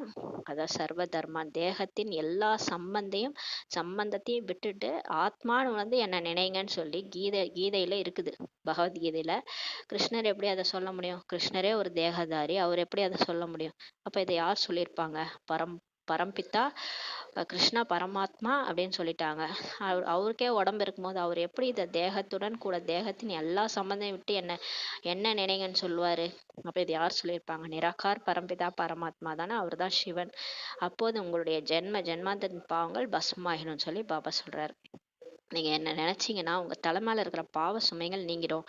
பாபா உங்களை ஜென்மாந்த பாவங்களிலிருந்து இப்ப விடுவிக்க வந்திருக்கிறார். இச்சமயமோ உலகில் அனைவருமே பாவம் செய்து கொண்டே இருக்கின்றனர். இப்ப எல்லாருமே பாவம் தான் செய்யறாங்க. தெரியாது நம்ம பாவம் செய்யறான்னு கூட தெரியாமலே பண்ணிட்டு இருக்கிறாங்க. கர்ப்ப போகம் இல்லையா? எல்லாம் அவங்க என்ன பண்றது? நேற்று சொன்னார்ல, அவங்கவுங்க நடிப்பு அவங்கவுங்க நடிக்கிறாங்க. இதுல நீங்க கேள்வியே கேட்காதீங்க. இது ஒரு நாடகம், டிராமா. இதுல எல்லா பார்ட்டும் நடிப்பாங்க. வில்லன் பார்ட்டு ப்ளே பண்ணுவாங்க, எல்லா பார்ட்டும் ப்ளே பண்ணுவாங்க. நீங்க கேள்வியே கேட்காதீங்கன்னாங்கல்ல பாபா. அதான் பாபா சொல்றாரு, எல்லாம் கர்ம போகம் இல்லையா, அதனால கர்மா அவங்கள பண்ண வைக்குதுன்றாரு. முந்தைய ஜென்மத்தில் பாவம் செய்துள்ளனர். போன ஜென்மத்துல அவங்க பாவம் பண்ணியிருக்கிறாங்க, அதனாலதான் இப்ப கஷ்டத்தை அனுபவிக்கிறாங்க. 63 பிறவிகளின் கணக்கு வழக்கு இருக்குது சொல்லி பாபா சொல்றாரு. நமக்கோ தலைமையில எவ்வளவு திரும்ப இருக்கு? 63 பிறவி கணக்கு வழக்கு. அதனாலதான் திடீர்னு யாரோ வராங்க, திடீர்னு யாரோ திட்டிட்டு போறாங்க, திடீர்னு யாரோ பிரச்சனை பண்ணிட்டு போவாங்க. என்னன்னு பார்த்தா 63 பர்த்ஸா நம்ம பண்ணி வச்சிருக்கிற அட்டொழியம் அவ்வளோ பண்ணி வச்சுக்கிறோம் பொழுது. அதனால்தான் நமக்கு அந்த கணக்கு வழக்கு இருக்குன்னு சொல்லி பாபா சொல்றாரு. கொஞ்சம் கொஞ்சமாக கலைகள் குறைந்து கொண்டே செல்கின்றன. நீங்க அப்படியே 63 பிறவி எடுத்து எடுத்து உங்க ஆத்மால சக்தி குறைந்துட்டே போகுது. இப்ப பாருங்க, ஒண்ணுமே தெரியாதவங்களா இருக்கிறீங்க பாருங்க. நீங்க எப்படி எப்பேற்பட்ட முழு நிலவா இருந்தீங்க தெரியுமா சொர்க்கத்துல? இப்ப இப்படி ஆயிட்டீங்க அமாவாசை மாதிரின்றாரு. எப்படி சந்திரனின் கலைகள் குறைகின்றன இல்லையா? இது எல்லையற்ற இரவு பகல் சொல்லி சொல்றாரு. இப்போது முழு உலகத்தின் மீதும் அதிலும் குறிப்பாக பாரதத்தின் மீது ராகுவின் தசை அமர்ந்திருக்குது சொல்றாரு. அதனாலதான் பாருங்களேன், பாரதத்துலதான் எல்லா பிரச்சனையும் நடக்குது. மற்ற உலகத்துல கூட எந்த நியூஸும் வரமாட்டுது. ஆனா இந்த இந்தியால பாருங்க, எல்லா நியூஸும் வருது பாருங்க. நியூஸ் சேனலே வச்சு பார்க்க முடியல, அந்த மாதிரி இருக்கு. பாரதத்தின் மீது ராகு திசை, அந்த 5 விகாரம் அப்படியே ராவணனுடைய தலை எப்படி பெருசு பெருசா செஞ்சு எரிக்கிறாங்களோ அந்த மாதிரி 5 விகாரம் மோசமாயிட்டே போகுதுன்னு சொல்லி சொல்றாரு. ராகுவின் கிரகணம் இப்ப பிடிச்சிருக்குது. இப்போது குழந்தைகளாகிய நீங்க கருப்புல இருந்து ஷியாம்ல இருந்து சுந்தராக ஆகிட்டு இருக்கிறீங்க. நீங்க மாற மாறதான் உலகம் மாறும்ன்றாரு. அப்ப நீங்க சுத்தமா மாறுங்க. நீங்க தூய்மையாக இந்த உலகமும் தூய்மையாயிடும். அதனால கிருஷ்ணரையும் ஷியாம் சுந்தர்ன்ட்டு சொல்றாங்க இல்லையா? உண்மையிலேயே கருப்பாக ஆக்கிட்டுறாங்க இல்லையா? கிருஷ்ணரை கூட கருப்பாக்கி கருப்பு பொம்மையா செஞ்சு வச்சிருக்காங்க பாருங்களேன். ஏன் அவர் எவ்வளவு அழகா வெள்ளையா இருக்கிறாரு, அவரையே அந்த மாதிரி கருப்பா செஞ்சு வைக்கணும்? பேர் வேற ஷியாம்னு வச்சிடுறாங்க. சுந்தரா இருந்தவரை கருப்பா செஞ்சு வச்சு ஷியாம் ஆக்கிறாங்க. ஏன்னா அவரு காமசிதையில அமர்ந்துள்ளார் என்றால் அதனுடைய அடையாளம் காட்டப்பட்டுள்ளது சொல்லி சொல்றாரு. கிருஷ்ணரும் பிறப்பிறப்புல அப்படி ஆயிட்டாருன்றதுக்காக தான் அந்த அடையாளம் சொல்றாரு. ஆனால் மனிதர்களுக்கு கொஞ்சம் புத்தி வேலை செய்கிறதா இல்லையா? கொஞ்சம் அவங்களுக்கு புத்தி வேலை செய்கிறது இல்லையா சொல்லி பாபா சொல்றாரு. ஒன்றை கருப்பாக இன்னொன்றை வெள்ளையாக செய்து விடுறாங்கன்னு சொல்லி சொல்றாரு. இப்போது நீங்கள் வெள்ளையாக ஆவதற்காக முயற்சி செய்துட்டு இருக்கிறீங்க. சதோ பிரதானமாக ஆவதற்கான முயற்சி செய்வீர்களானால் அப்போது அதே போல நீங்க ஆவீங்க இல்லையா? இதில் கஷ்டத்தின் விஷயம் எதுவுமே இல்லைன்னு சொல்லி பாபா சொல்றாரு. இப்ப நம்ம தூய்மையா ஆகணும்னா என்ன பண்ணணும்? பாபான்னு நினைக்கணும், அவ்வளவுதான். இதுல என்ன கஷ்டம் இருக்குன்னு சொல்லி சொல்றாரு. இந்த ஞானத்தை இப்போது நீங்க கேக்குறீங்க, பிறகு மறைந்து போயிடும். இவ்வளவு ஞானம் பாபா சொல்றாருல, இதெல்லாம் எங்க போகும்? எல்லாம் காணாம போயிடும்ன்றாரு. கீதை படித்து சொல்வாங்க, ஆனா அந்த ஞானத்தையோ யாருமே சொல்ல மாட்டாங்கன்னு சொல்லி சொல்றாரு. கீதையை படிச்சு படிச்சு ஸ்லோகனா படிச்சு சொல்றாங்கல்ல, ஆனா இந்த ஞானத்தை யாருமே சொல்ல முடியாது. அது பக்தி மார்க்கத்திற்கான புத்தகம் ஆகிறது. பக்தி மார்க்கத்திற்காக ஏராளமான சாதனங்கள் இருக்குது, ஏராளமான சாஸ்திரங்கள் உள்ளன சொல்லி பாபா சொல்றாரு.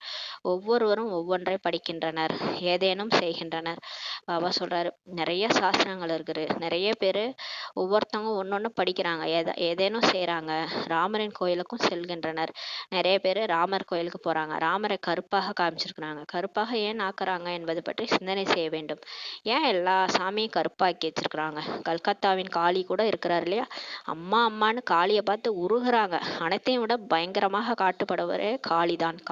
காளியோடைய சிலையை மட்டும் நாக்க தொங்க போட்டுட்டு கழுத்துல மண்டவோடு மாலையை போட்டுக்கிட்டு கையை அப்படியே அத்தனி கைகளோட அகோரமா காமிச்சிருப்பாங்க. பயங்கரமா எல்லா சாமியோட பயங்கரமா காளி ரூபத்தை தான் காமிச்சிருப்பாங்க.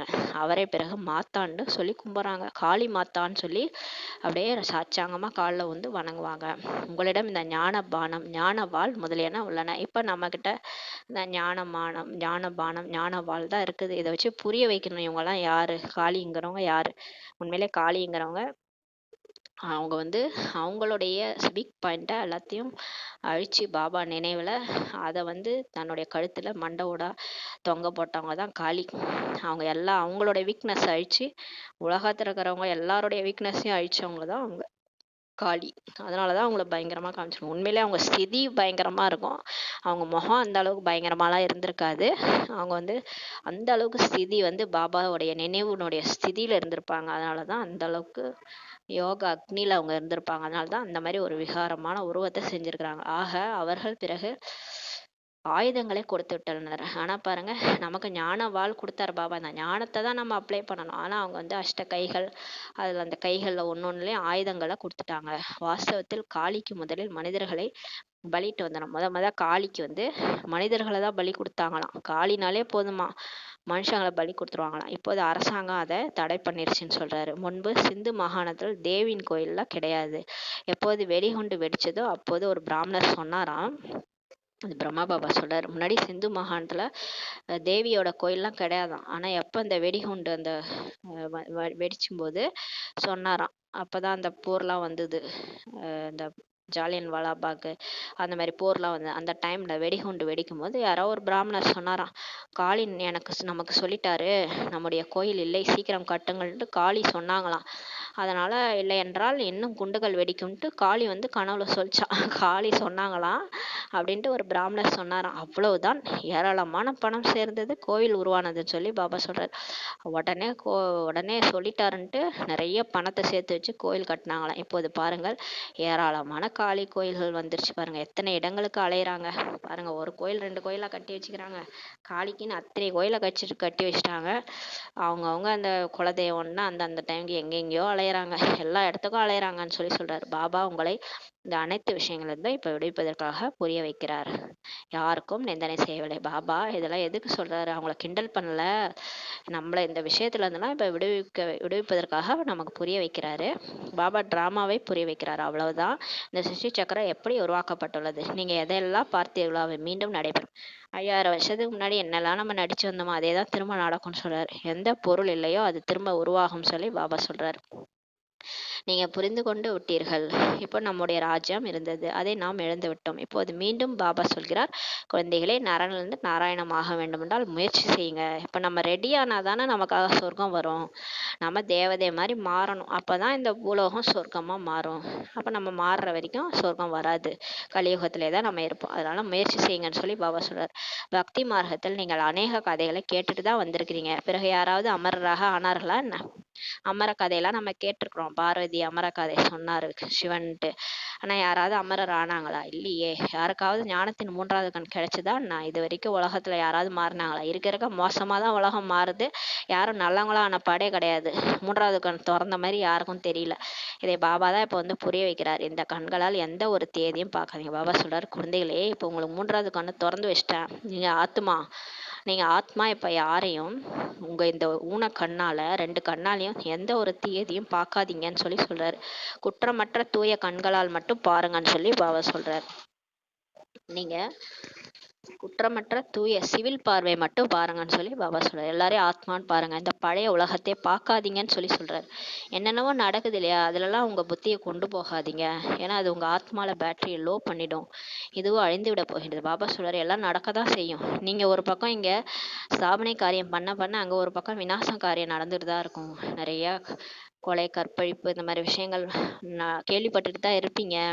விநாசம் வந்து இயற்கையும் ஒரு பக்கம் விநாசம் நடந்துட்டு தான் இருக்கும். ஏன்னா நீங்க ஸ்தாபனை நடக்கிறதுனால அங்க ஒரு பக்கம் நடந்துட்டு தான் இருக்கும். நீங்க அதெல்லாம் பார்க்காதீங்கன்றாரு. இந்த பழைய உலகத்தை பார்க்காதீங்க, இதுவும் அழிந்து விட போகின்றது. பார்க்கறதெல்லாம் அழிய போகுது. பாபா சொல்கிறார், இனிமேலும் இனிமையான குழந்தைகளே, நான் உங்களுக்கு ராஜ்யத்தை கொடுத்து விட்டு போகிறேன். 21 பிறவிகளுக்காக இப்போ நீங்கள் ராஜ்யம் ஆள போறீங்க. அங்கே வேறு யாருடைய ராஜ்யமே இருக்காது சொல்லி சொல்றாரு. அங்கே உங்களுக்கு போட்டியா எந்த ஒரு முஸ்லீமோ கிறிஸ்டின் ராஜாவோ யாரும் வந்து ராஜ்யம் பண்ண மாட்டாங்க. நீங்கள் ஒரு ஆள் தனியாக ராஜ்யம் பண்ணுங்க, யாரோட ராஜ்யமே இருக்காதுன்னு சொல்றாரு. துக்கத்தின் பெயரே அங்கே கிடையாது.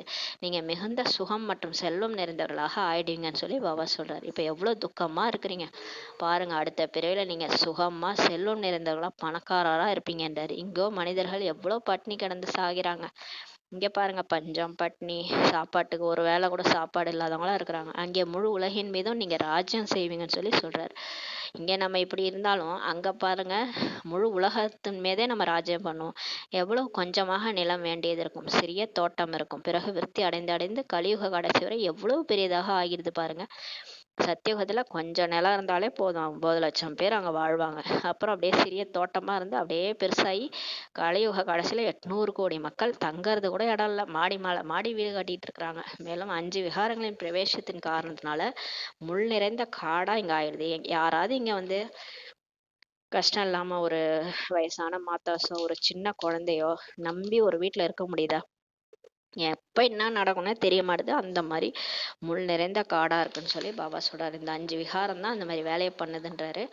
பாபா சொல்கிறார், காமம் மகா சத்ரு, பெரிய எதிரியே காமம் தான், அதை வெல்லுங்கன்றாரு. அதனால தான் நீங்க முதல் இடைக்கடை முழுசுமா இப்ப துக்கத்தை அடைகிறீங்கன்னு சொல்லி சொல்றாரு. ஞானம் மற்றும் பக்தி பற்றியும் இப்போது நீங்கள் புரிந்து கொண்டீர்கள். இப்பதான் நீங்க ஞானத்தையும் புரிஞ்சுட்டீங்க, பக்தி இது வரைக்கும் நீங்க பண்ணீங்களே எதுக்காக பண்ணீங்கன்றதையும் நீங்க புரிஞ்சுட்டீங்க. கடவுள் அடைய தான் நம்ம பக்தி செஞ்சோம், இப்ப அதன் மூலமா நமக்கு ஞானம் கிடைச்சிச்சு, ஞானத்தின் மூலமா நம்ம கடவுளை அடைஞ்சிட்டோம்னு சொல்லி பாபா சொல்றாரு. விநாசம் இப்ப எதிரிலேயே இருக்கிறது, அதனால் இப்போது சீக்கிரமாக நீங்க முயற்சி செய்ய வேண்டும் சொல்லி பாபா சொல்றாரு. இல்லை என்றால் பாவங்கள் பஸ்மமாகாது, விநாசம் எப்போ வேணாலும் வந்துடும். அதனால நீங்க சீக்கிரமா முயற்சி பண்ணுங்க. அப்புறம் முயற்சி பாபா நினைக்கலன்னா அப்புறம் எப்படி பாவம் போகும்? பாவம் உங்க தலையில இருக்கிற பாவ சுமை எப்படி இறக்கி வைப்பீங்க? பாபாவின் நினைவின் மூலம்தான் பாவங்களே போகும். பதீத பாவனோ ஒரு தந்தை தான், வேற வழியே கிடையாது. கடவுளை நினைக்கிறது தவிர, அந்த பரம்பிதா பரமாத்மா சிவனை நினைக்கிறத தவிர வேற வழியே இல்லைன்னு சொல்லிட்டாரு. கல்பத்திற்கு முன் யார் முயற்சி செய்திருக்கிறார்களோ அவர்கள் செய்தே காட்டுவாங்க.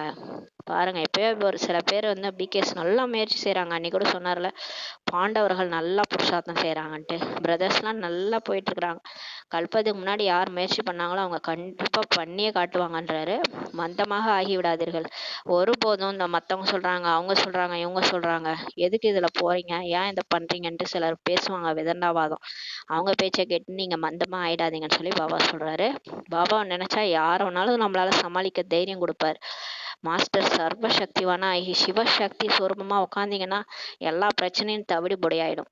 எந்த ஒரு மாயாவும் நம்ம கிட்ட வராது. யாராவது வந்து நம்மளை பத்தி ஏதாவது பேசுறாங்க, நம்மளுக்கு இடையூறு பண்றாங்க இந்த ஞானத்துல போறதுக்குன்னா, உடனே ஒரே ஒரு சொல்ல ஞாபகம் வச்சுக்கோங்க, என்னுடைய பாபா வாங்கன்னு சொல்லி கூப்பிடுங்க. அவ்வளவுதான். அந்த மனுஷங்க எங்க போறாங்கன்னே தெரியாது, அதோட பாபா துரத்தி விட்டுருவாரு அவங்கள. நீங்க பாபா மறக்கறதுனால தான் உங்கள்ட்ட மாயா வந்து பேசிட்டு இருக்குது. நீங்க பாபாவை நினைச்சீங்க கூப்பிட்டீங்கன்னா உடனே போயிடுவாங்கன்னு சொல்றாரு. ஒரு பாபாவை தவிர வேறு யாரையுமே நினைவு செய்யாதீர்கள் சொல்லி பாபா சொல்றாரு. என்னை தவிர வேற யாரையும் நினைக்காதீங்க. மனிதர்கள் உங்களுக்கு என்ன சுகமா கொடுக்க போறாங்க? ஏன்னா உங்க தங்க தொட்டில வச்சு தாளாட்ட போறாங்க மனிதர்கள், அவங்களையா நினைக்கிறீங்கன்ற. அனைவரும் துக்கம் தருபவர்கள். பாருங்க, இருந்தும் துக்கம் தான் கொடுத்தாங்க, போயும் துக்கம் தான் கொடுக்குறாங்க. ஐயோ போயிட்டாங்களேன்னு அழுவுறீங்க. இருந்தாலும் உட்காந்துட்டு நம்மளை திட்டிட்டு தான் இருக்க போறாங்க. அவங்கள நினைச்சு நினைச்சு நீங்க ஏன் துக்கப்பட்டுட்டு இருக்கிறீங்கன்றாரு. யார் சதா சுகம் தருபவரோ அவரை நினைக்க மாட்டீங்க, யார் சதா சுகம் தருவாரோ அவரை நினைவு செய்யுங்கள் சொல்லி பாபா சொல்றாரு. இதில் தவறு செய்யாதீர்கள். குழந்தைகளே, நீங்க தப்பு பண்றீங்க, ஏன் அவங்களெல்லாம் நினைக்கிறீங்க, என்ன நினைங்கன்னு சொல்லி சொல்றாரு. நினைவு செய்யவில்லை என்றால் பாவனமாக எப்படி ஆவீங்க? நீங்க என்ன நினைக்கலன்னா அப்புறம் தூய்மையா எப்படி ஆவீங்க, எப்படி சொர்க்கத்துக்கு போறதுன்னு சொல்லி கேட்கிறாரு. நல்லது. இனிமேலும் இனிமையான தேடி கண்டெடுக்கப்பட்ட செல்ல குழந்தைகளுக்கு தாயும் தந்தையுமாக பாப்தாதாவின் அன்பு நினைவு மற்றும் காலை வணக்கம். ஆன்மீக குழந்தைகளுக்கு ஆன்மீக தாய் தந்தையின் நமஸ்தே. நாம் ஆன்மீக குழந்தைகள் ஆன்மீக தாய் தந்தைக்கு நமஸ்தே. தாரணைக்கான முக்கிய சாரம். ஃபர்ஸ்ட் பாயிண்ட், இந்த கண்களால் தீயதை பார்க்காதீர்கள். பாபா கொடுத்துள்ள 3வது ஞான கண் மூலமா அந்த குற்றமற்ற தூய கண்களால் பார்க்க வேண்டும். ஆத்மான்னு உணர்ந்து மற்றவர்கள் ஆத்மாவா பார்க்கணும். இந்த கண்ணால எதை பார்த்தாலும் பார்க்காதீங்க. தூய்மை ஆவதற்கான முழு முயற்சியை நீங்க செய்யணுன்றாரு.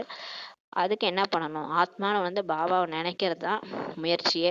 இது ஒன்றும் கஷ்டமே கிடையாது. வயசான மாதாஸ்கனும் என்னுடைய பாபான்னுவாங்க, சொன்னா போதும் உடனே பாபா வந்துருவாரு, கூப்பிட்டாலே வந்துருவாரு. இது ஒன்றும் பெரிய கஷ்டமே கிடையாது. முயற்சின்னொன்னு என்னமோ பெரிய முயற்சின்னு நினச்சிக்காதீங்க, மலையை உடைக்கிற மாதிரி ஒன்றும் கிடையாது. சகஜ யோகி சகஜ மார்க்கம் படுத்துக்குனே நினைவு பண்ணுங்கன்ட்டாரு. இதுக்கு மேல என்ன வேணும்? எவ்வளோ ஈஸியாக சொல்லி கொடுக்குறாரு.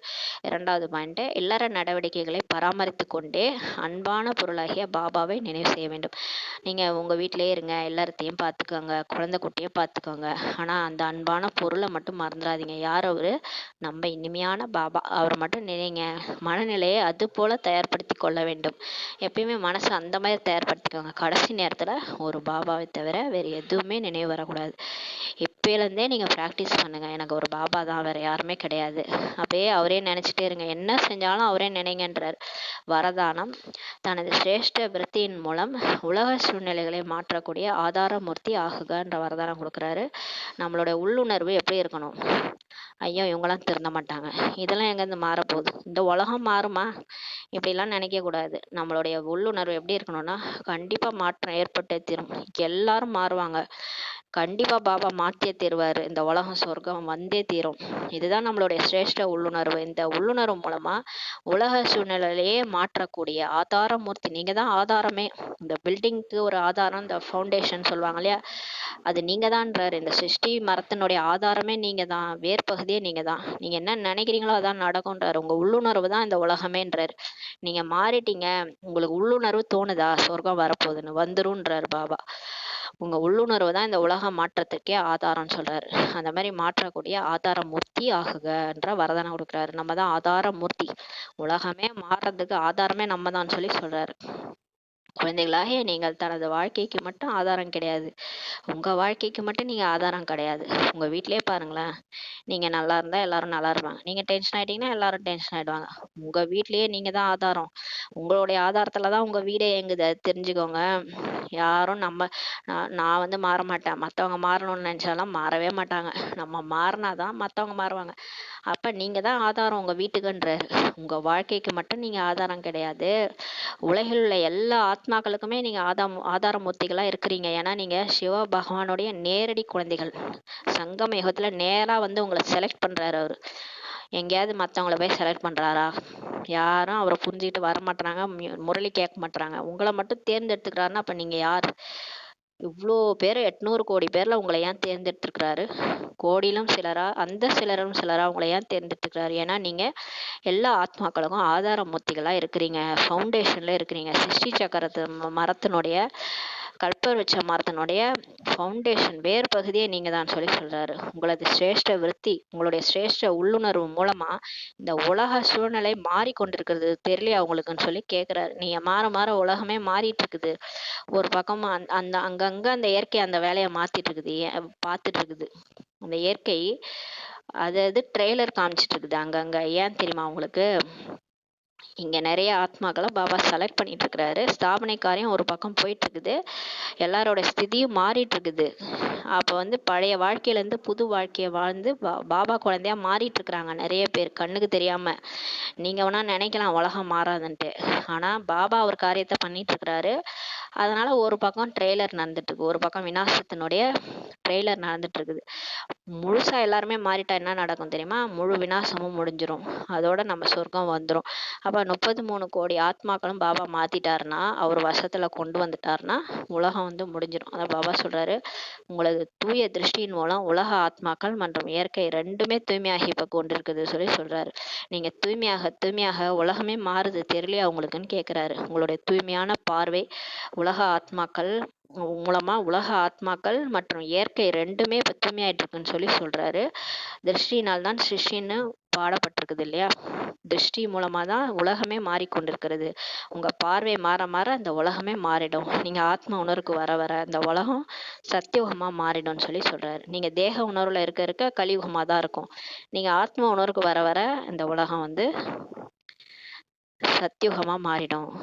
நீங்க நினைக்காதீங்க நான் ஒன்றும் மாறல, லேட் ஆகும்ன்ட்டு. பாபாவுக்கு 108 பேர் போதும். 108 பேர் இருந்தாலே, முழுமையா மாறிட்டாலே அவர் சொர்க்கத்தை கொண்டு வந்துருவாரு. நம்ம ஒன்றும் மாறணும்லாம் பாபா வெயிட் பண்ணிட்டு இருக்க மாட்டாரு. அதனால நான் மாற மாட்டேன் இப்படியேதான் இருப்பேன்னு இருந்தா பாபா வெயிட்லாம் பண்ண மாட்டாரு. 108 பேர் இருந்தா அவர் முடிச்சிடுவார், எல்லா உலகத்தையும் முடிச்சுட்டு கிளம்பிடுவார்.